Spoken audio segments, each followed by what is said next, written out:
बीड जिल्ह्याच्या आष्टी तालुक्यातील सर्वात उंच डोंगर रांगाव असलेलं श्रृंगेरीचं ब्रह्मगाव येथील देवस्थान माझ्या पाठीमागे तुम्ही बघू शकता की आजपासून या यात्रा उत्सवाला सुरुवात झाली। गेल्या अनेक वर्षाची ही परंपरा आहे।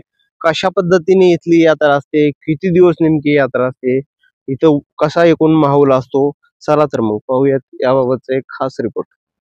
श्रृंगेरी देवी यात्रा उत्सव बालाघाटच्या उंच डोंगर रांगेत ब्रह्मगाव, कासेवाडी, आंबेवाडी परिसरातील डोंगरावर श्रृंगेरी देवी यात्रा उत्सव। बालाघाटच्या उंच डोंगर रांगेत ब्रह्मगाव, कासेवाडी, आंबेवाडी परिसरात डोंगरावर वसलेलं प्रसिद्ध देवस्थान श्रृंगेरी देवी येथे दरवर्षी पौष महिन्यात भव्य असा यात्रोत्सव असतो। शुक्रवार पौष पौर्णिमापासून या यात्रा उत्सवाला मोठ्या उत्साहाने सुरुवात झाली।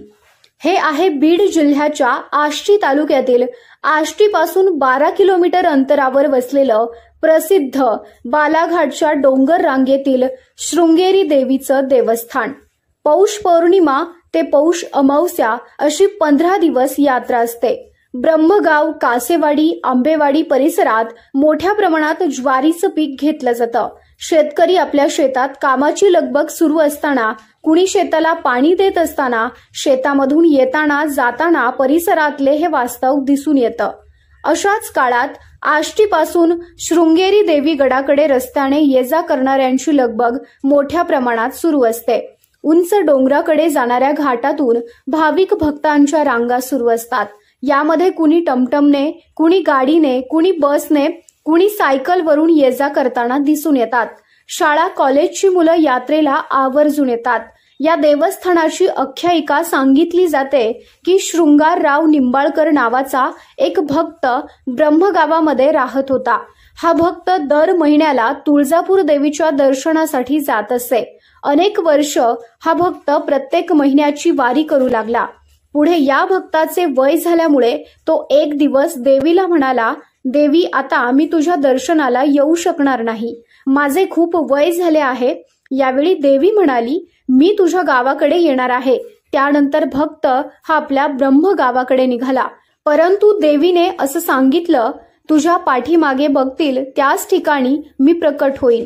बरमगाव जवळील बालाघाटच्या डोंगरावर या भक्ताने मागे पाहताच देवीने याच ठिकाणी आपले स्थान प्रकट केले। पुढे श्रृंगेरी देवी नावाने देवस्थान उदयास आलं। त्यानंतर इथे भव्य असे मंदिर उभारण्यात आले। पुढे हळूहळू या भागामध्ये रस्ता तयार करण्यात आला। सुरुवातीला घाटातील रस्ता नव्हता, तेव्हा कासेवाडी मार्गे बैलगाडी व घोड्यांच्या मदतीनं डोंगराच्या पायथ्याशी माल आणला जायचा व तिथून पुढे कासेवाडी, आंबेवाडी, ब्रह्मगाव परिसरातील लोक आपल्या खांद्यावर व डोक्यावर घेऊन श्रृंगेरी गडावर घेऊन जाण्यासाठी मदत करायचे। आजही त्या ठिकाणच्या पायऱ्या जुन्या इतिहासाची साक्ष देतात। पुढे कच्चा रस्ता तयार करण्यात आला, त्यानंतर डांबरीकरण करण्यात आलं आणि त्यानंतर घाटातून जात असताना कठडे तयार करण्यात आले। मंदिर परिसरामध्ये विविध विकास कामेही करण्यात आली। देवस्थान परिसरात गेल्यानंतर भव्य असा पाण्याचा कुंड आहे। या कुंडामध्ये हात पाय धुतले जातात। मंदिर परिसरामध्ये यात्रेनिमित्त मिठाईची दुकाने, खेळणीवाले अशी भरगच्च गर्दी या परिसरामध्ये दिसून येते। मंदिराच्या परिसरामध्ये आराधी मंडळी वेगवेगळ्या देवींची गाणे म्हणतानाचे दृश्य पाहण्यासारखे असते। आष्टी शहरासह संपूर्ण तालुक्यातील ग्रामीण भागातील भाविक भक्त या देवस्थानाचे दर्शन घेण्यासाठी आवर्जून दरवर्षी इथे येतात। मंदिराच्या समोर भव्य अशा 2 कमानी उभारण्यात आल्या आहेत। मंदिराकडे जाण्यासाठी विविध पायऱ्यांच्या माध्यमातून गाभाऱ्यापर्यंत जाण्याची खास सोय आहे। आकर्षक गाभारा असून येथे 2 मूर्ती आहेत। एक तुळजाभवानी मातेची मूर्ती तर दुसरी श्रृंगेरी देवी मातेची विराजमान आहे। गेल्या काही दिवसांपासून देवस्थान ट्रस्टच्या माध्यमातून मंदिर परिसरामध्ये विविध विकास कामे करण्यात आली। ही विकास कामे करण्यासाठी अध्यक्ष विजय हराळ, उपाध्यक्ष सुनील सानप, सचिव अँड अशोक गवारे, सरपंच रोहिदास पवार, अमरराजे निंबाळकर, महेश वैद्य, बिभीषण आजबे, संतोष हराळ, नवनाथ निकाळजे, मुकेश आगलावे, दीपक पवार, देवस्थानचे पुजारी बबन झेंडे, रोहिदास पवार, मारुती सानप, उद्धव सानप, मारुती आगलावे हे घेत असतात। अशी माहिती गावचे सरपंच रोहिदास पवार आष्टी तालुक्यातील सर्वात मोठी यात्रा म्हणून ज्या यात्रेचा उल्लेख होतो तो बीड जिल्ह्याच्या आष्टी तालुक्यातील ब्रह्मगावच्या श्रृंगेरी देवीच्या यात्रेला आजपासून सुरुवात झाली। कशा पद्धतीने ही यात्रा असते आपल्यासोबत या गावचे सरपंच आहेत, त्यांना विचारू। काय सांगा? नमस्कार। नमस्कार, मी रोहिदास लक्ष्मण पवार, सरपंच ब्रह्मगाव, तालुका आष्टी, जिल्हा बीड। आजपासून आमच्या श्रृंगेरी यात्रेला सुरुवात झालेली आहे। तरी राज्यातून भाविक भक्त मोठ्या प्रमाणात दर्शनाला येतात। इथं काय अडचणी येते नेमकी देवस्थानं येण्यासाठी? कुठल्या अडचणी काय भाविक भक्तांना अडचणी निर्माण होतात काय सांगा? अडचण पहिली मुद्दा असे आहे की आष्टी ते श्रृंगेरी रोड हे रुंदीकरण पाहिजे। हां, तर त्यामुळं गाडी घाटामध्ये डबल बसत नाही काय कठडे पण, आणि साईडची जी संरक्षण भिंतीचं काम आहे ना ते पण व्हायला पाहिजे। अजून इथं देवस्थान परिसरामध्ये पाण्याची अजून कशाची पाण्याची अडचणी फक्त निवास पण झालं। एक अन्नाने दिलं होतं 30 लाखापर्यंत भक्ती निवास बांधले आता अन्नाच्या आमदार फंडातून, आणि आणखी पण अडचणी येतात कशाच्या तीर्थक्षेत्र विकास योजनेअंतर्गत। पुढे या भक्ताचे वय झाल्यामुळे तो एक दिवस देव हो तीर्थक्षेत्रामध्ये अनेक दिवसापासून मागणी, पण आणखी काय तीर्थक्षेत्रामध्ये समाविष्ट केलेलं नाही। 2 दिवसापूर्वी बीडचे जिल्हाधिकारी पण आले होते, तिथं पण उल्लेख झाला की देवस्थान परिसराला जी अपुरी जागा पडत आहे, वन विभागाची काही जागा आहे ती इकडं वर्ग करावी याबाबत गेल्या काही दिवसापासून पाठपुरावा सुरू आहे, काय सांगा? वन विभागाकडं पाठपुरावा करतो आम्ही, आणि त्या दिवशी पण मीटिंग घेतली होती अण्णांनी। तर त्याच्यामध्ये आम्ही मागणी केलेली आहे की आमची देवस्थानची जमीन आहे ना 15 एकर आम्ही त्यांना वन विभागाला वर्ग करायची तयारी आहे आमची, आणि वन विभागाने आम्हाला द्यावं अशी आमची मागणी। म्हणजे देवस्थानच्या परिसरामध्ये आम्हाला ही जागा कामाला येईल। आता या यात्रेनिमित्त भाविक भक्तांना काय आवाहन करावे काय सांगा? यात्रेला 15 दिवस आजपासून सुरुवात झालेली आहे, तर 15 दिवसामध्ये अमावस्यापर्यंत यात्रा चालू असते।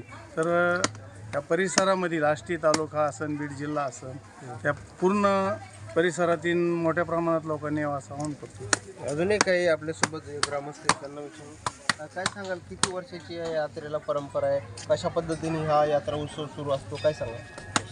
शिवकालीन म्हणलं तरी चालेल, शिवकालीन देवस्थान आहे आपलं, आणि अनादिकालापासून म्हणलं तरी चालतं। खूप दिवसाची परंपरा असून पूर्ण महाराष्ट्रातून इथं भाविक येत असतात, आणि प्रमुख मागणी म्हणजे समजा इथं महत्त्वाचा मुद्दा हा पाण्याचा आहे। पाणी इथं कायमस्वरूपी असणं गरजेचं आहे। तसंच आष्टी ते श्रृंगेरी देवी देवस्थानपर्यंत जो घाटातला रोड आहे त्याचं रुंदीकरण होणं अतिशय महत्त्वाचं आहे, आणि संरक्षण कठाडे बांधणं सुद्धा अतिशय महत्त्वाचं आहे। या निमित्ताने आव्हान काय कराल भाविक भक्तांना दर्शनाला येण्यासाठी? भाविक भक्तांना आव्हान आणि पुजारी या नात्याने एकच करतो की ह्या 15 दिवसात जास्तीत जास्त संख्येने लोकांनी दर्शनाला आलं पाहिजे। एकूणच आपण पाहिलं की बीड जिल्ह्याच्या आष्टी तालुक्यातलं हे सर्वात मोठं देवस्थान आहे, आणि या यात्रा उत्सवाला राज्यभरातून भाविक भक्त दर्शन घेण्यासाठी इथे येत असतात। खऱ्या अर्थाने या यात्रेला आजपासून तब्बल 15 दिवस सुरुवात असणार आहे। आष्टीपासून या यात्रेला या देवस्थान परिसरात येण्यासाठी बसचीही सुविधा आहे। जास्तीत जास्त संख्येने दर्शनाला यावं असं या देवस्थान समितीच्या वतीने आवाहन करण्यात येते। अविशांत कुमकर, आज मराठी न्यूज, आष्टी, जिल्हा बीड। आष्टी तालुक्यातील सर्वात मोठी यात्रा म्हणून ज्या यात्रेचा उल्लेख होतो तो बीड जिल्ह्याच्या आष्टी तालुक्यातील ब्रह्मगावच्या श्रृंगेरी देवीच्या यात्रेला आजपासून सुरुवात झाली। कशा पद्धतीने ही यात्रा असते आपल्यासोबत या गावचे सरपंच आहेत, त्यांना विचारू। काय सांगा? नमस्कार। नमस्कार, मी रोहिदास लक्ष्मण पवार, सरपंच ब्रह्मगाव, तालुका आष्टी, जिल्हा बीड। आजपासून आमच्या श्रृंगेरी यात्रेला सुरुवात झालेली आहे। तरी राज्यातून भाविक भक्त मोठ्या प्रमाणात दर्शनाला येतात। इथं काय अडचणी येते नेमकी देवस्थानं येण्यासाठी? कुठल्या अडचणी काय भाविक भक्तांना अडचणी निर्माण होतात काय सांगा? अडचण पहिली मुद्दा असे आहे की आष्टी ते श्रृंगेरी रोड हे रुंदीकरण पाहिजे।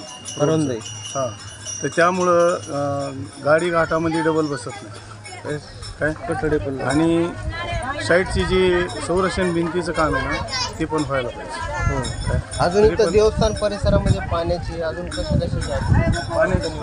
पाण्याची अडचणी फक्त निवास पण झालं एक अन्नाने दिलं होतं 30 लाखापर्यंत भक्ती निवास एक बांधले आता अन्नाच्या आमदार फंडातून आणि आणखी पण अडचणी येतात आता कशाच्या. तीर्थक्षेत्र विकास योजनेअंतर्गत या देवस्थानाचा उल्लेख व्हावा अशी गेल्या अनेक दिवसापासून मागणी आहे. काय सांगा? हो तीर्थक्षेत्रामध्ये अनेक दिवसापासून मागणी पण आणखी काय तीर्थक्षेत्रामध्ये समाविष्ट केलेलं नाही.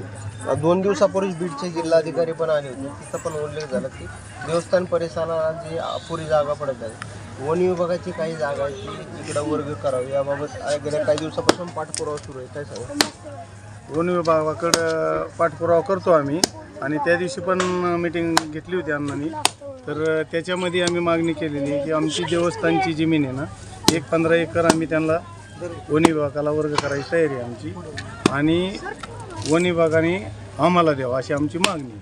म्हणजे देवस्थानच्या परिसरामध्ये आम्हाला ही जागा कामाला येईल. आता या यात्रेनिमित्त भाविक भक्तांना काय आवाहन करावे? काय सांगा? यात्रेला 15 दिवस आजपासून सुरुवात झालेली आहे. तर 15 दिवसामध्ये अमावस्यापर्यंत यात्रा चालू असते. तर त्या परिसरामधील आष्टी तालुका असन बीड जिल्हा असन त्या पूर्ण परिसरातील मोठ्या प्रमाणात लोकांनी यावं असं आवाहन करतो. अजूनही काही आपल्यासोबत ग्रामस्थ आहेत, त्यांना विचारून काय सांगाल? किती वर्षाची या यात्रेला परंपरा आहे? कशा पद्धतीने हा यात्रा उत्सव सुरू असतो? काय सांगा? शिवकालीन म्हणलं तरी चालेल. शिवकालीन देवस्थान आहे आपलं आणि अनादी कालापासून म्हणलं तरी चालतं. खूप दिवसाची परंपरा असून पूर्ण महाराष्ट्रातून इथं भाविक येत असतात आणि प्रमुख मागणी म्हणजे समजा इथं महत्त्वाचा मुद्दा हा पाण्याचा आहे. पाणी इथं कायमस्वरूपी असणं गरजेचं आहे. तसंच आष्टी ते श्रृंगेरी देवी देवस्थानपर्यंत जो घाटातला रोड आहे त्याचं रुंदीकरण होणं अतिशय महत्त्वाचं आहे आणि संरक्षण कठाडे बांधणं सुद्धा अतिशय महत्त्वाचं आहे. या निमित्ताने आव्हान काय कराल भाविक भक्तांना दर्शनाला येण्यासाठी? भाविक भक्तांना आव्हान आणि पुजारी या नात्याने एकच करतो किंवा ह्या 15 दिवसात जास्तीत जास्त संख्येने लोकांनी दर्शनाला आलं पाहिजे. एकूणच आपण पाहिलं की बीड जिल्ह्याच्या आष्टी तालुक्यातलं हे सर्वात मोठं देवस्थान आहे आणि या यात्रा उत्सवाला राज्यभरातून भाविक भक्त दर्शन घेण्यासाठी इथे येत असतात. खऱ्या अर्थाने या यात्रेला आजपासून तब्बल 15 दिवस सुरुवात असणारे आष्टीपासून या यात्रेला या देवस्थान परिसरात येण्यासाठी बसचीही सुविधा आहे. जास्तीत जास्त संख्येने दर्शनाला यावं असं या देवस्थान समितीच्या वतीने आवाहन करण्यात येते. अविशांत कुमकर, आज मराठी न्यूज, आष्टी, जिल्हा बीड. यात्रेला आजपासून सुरुवात झाली. आपल्यासोबत या देवीचे पुजारी आहेत. किती वर्षांची काय परंपरा आहे? अशा पद्धतीने यात्रा उत्सव असतो? काय सांगा? आता ही जी परंपरा आहे शृंगेरी देवी देवस्थानची ही फार आमच्या पिढीने पार म्हणजे पूर्वजापासून आलेली आमची परंपरा आहे आणि जी आम्ही आता आनंदामध्ये सगळेजण व्यवस्थितरित्या पार पाडतोय. आणि कुठून भाविक येते दर्शनाला? टोटल जवळजवळ सगळ्या महाराष्ट्राच्या बाहेरून सुद्धा लोक लाखो पब्लिक आपल्या जीवा भक्त तिच्या चरणी लीन होण्यासाठी दरवर्षी येत असतात. शारदीय नवरात्र उत्सवामध्ये येतात आणि मुख्य आपली दरवर्षीची यात्रा आहे ही जानेवारीमध्ये म्हणजे जेव्हा पौष पौर्णिमेला सुरुवात होते आणि आमोशाला शेवट अशी 15 दिवसाची यात्रा आहे. इथं कार्यक्रम 15 दिवस काय काय असतं? आता आज यात्रेची सुरुवात होताना ब्रह्मगावमध्ये गावामध्ये पालखी मिरवणूक होती आणि मिरवणूक झाल्यानंतर देवीचा महाभिषेक होऊन आज यात्रेला सुरुवात झाली. आता उद्याच्याला म्हणजे पौर्णिमेच्या दुसऱ्या दिवशी हगामा म्हणजे कुस्त्याचा बाहेरून जे पहिलवान आहे छोटे मोठे जे असतील ते नामांकित पहिलवान येऊन त्यांचा कुस्त्याचा कार्यक्रम होतो. अजूनही आपल्यासोबत इथं आलेली काही भाविक आहेत, त्यांना विचारू की कुठून आले तुम्ही दर्शनासाठी? किती वर्षापासून येतो? माझं मूळ गाव ब्रह्मगावचं आहे पण मी गेली 25-30 वर्ष झालं पुण्याला असतो. तर मी प्रत्येक वर्षी दर्शनाला देवीच्या या दिवशी हमखास येतो आणि माझ्या लहानपणापासून अगदी इथे येतोच आम्ही. तर अजूनही काही भाविक भक्त आहेत आपल्यासोबत, त्यांना विचारू. कुठून आले मावशी? काय सांगाल? किती वर्षापासून किती वर्षापासून दर्शनाला येतो? दरवर्षी. तुम्ही काय सांगाल बाबा? कुठून आले? मी श्रीगोंदे तालुक्यातून आलेलो. मी 30 वर्षापासून दरवर्षी येतो दर्शन? दरवर्षी. तुम्ही कुठून आले? काय नगर तालुका. दरवर्षी येतात? दरवर्षी. काय अजूनही काय भाविक आहेत आपल्यासोबत, त्यांना विचारू. कुठून आले तुम्ही? काय सांगाल? आम्ही दरवर्षी येतो. वडिलांचं हेच गाव आहे, आमचं पण हेच गाव आहे, दरवर्षी येतो आम्ही. अशा पद्धतीने भाविक भक्त दरवर्षी मोठ्या उत्साहाने सलग 15 दिवस चालणारा हा यात्रा उत्सव असतो आणि मोठ्या भक्तिभावाने या देवीचं दर्शन घेण्यासाठी येत असतात.